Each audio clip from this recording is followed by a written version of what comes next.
Hey everyone, it's time again to recap the latest news from the solar PV industry, compiled by the American Solar Energy Society. I'm Jay Warmke with SolarPVTraining.com, and this is what's happening in the wonderful world of solar for the week of March 30th. Now, EPRI, a nonprofit electricity research and development organization, announced a collaboration with Microsoft to develop and deploy AI solutions for the energy sector.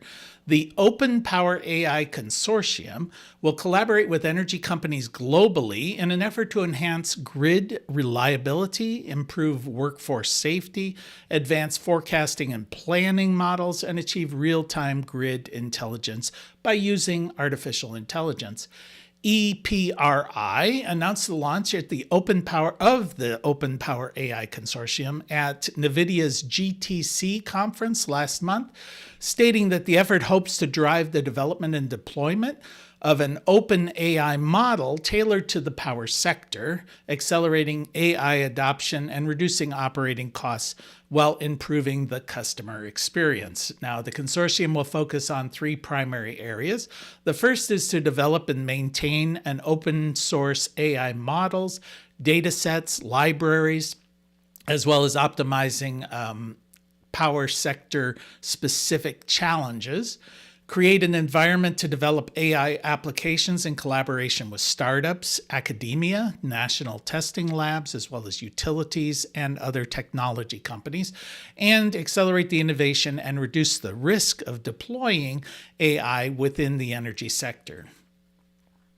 Last Wednesday, the Texas Senate passed Senate Bill 388, which sets a target of 50% of all new power plant capacity to be, and this is quote, sourced from dispatchable generation other than battery energy storage.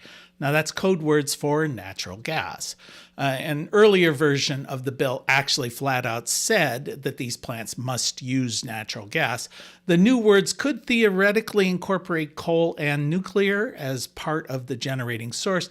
However, most analysts anticipate that really the legislation is simply an attempt to promote natural gas over all other forms of electrical generation. Power plant owners and utilities that don't invest their money according to this new political directive would have to buy credits to comply with the regulatory bureaucracy, raising the cost of generating power within Texas unless it's produced with natural gas. If passed by the House and signed into law by Republican Governor Greg Abbott, the bill effectively would penalize anyone using renewable energy and reward utilities that use natural gas to power their turbines. Now, natural gas remains the largest source of electricity generation nationwide, but it's slipped to just 7% of new capacity expected to come online in 2025, according to the Energy Information Administration. Solar and batteries, and wind will deliver 93% of all of the gigawatts added to the grid this year. In Texas, the transition away from natural gas to renewables has been even more dramatic. Over the last 4 years, 95% of all new electrical generation has come from wind, solar, and batteries, while only 5% of new generating sources use natural gas. And in Indiana, a bill that defines natural gas as propane as clean energy is awaiting the governor's signature. House lawmakers passed Senate Bill 178 last Monday. The author of the bill said that it's intended to allow Indiana to use federal clean energy grants to fund natural gas and propane projects.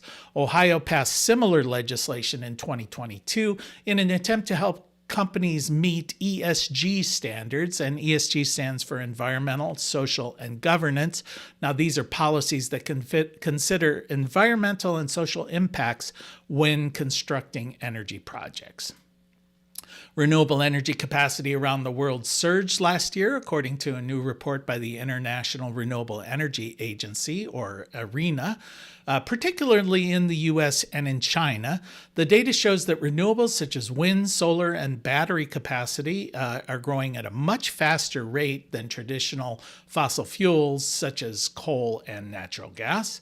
In 2012, renewable energy surpassed fossil fuels as the major source of energy globally. Since that date, renewables have continued to expand their capacity while fossil fuel sources have declined. Wind and solar dominated the expansion rate last year, with solar increasing by a little over 32% globally and wind energy by a little over 11%. Now, there are significant geographical differences remaining in the trajectory towards renewable energy, with almost 64% of all of the global added capacity of solar taking place in China. China alone added 278 gigawatts of renewable power capacity last year. India is up and coming with another 24.5 gigawatts. Solar energy increased dramatically in the US in 2024, with that nation seeing an additional 38.3 gigawatts of solar capacity. Now, this was a 54% increase from 2023, according to the IRENA report.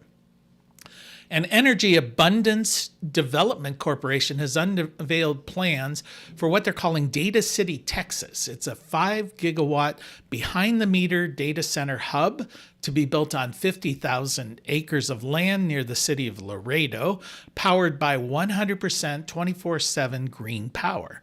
Now, Data City will be built in phases. The first 300 megawatts and 1 million square feet of data center is set to be launched in 2026 and then expanded quickly to over 5 gigawatts of power and 15 million square feet of leasable space as anticipated demand accelerates.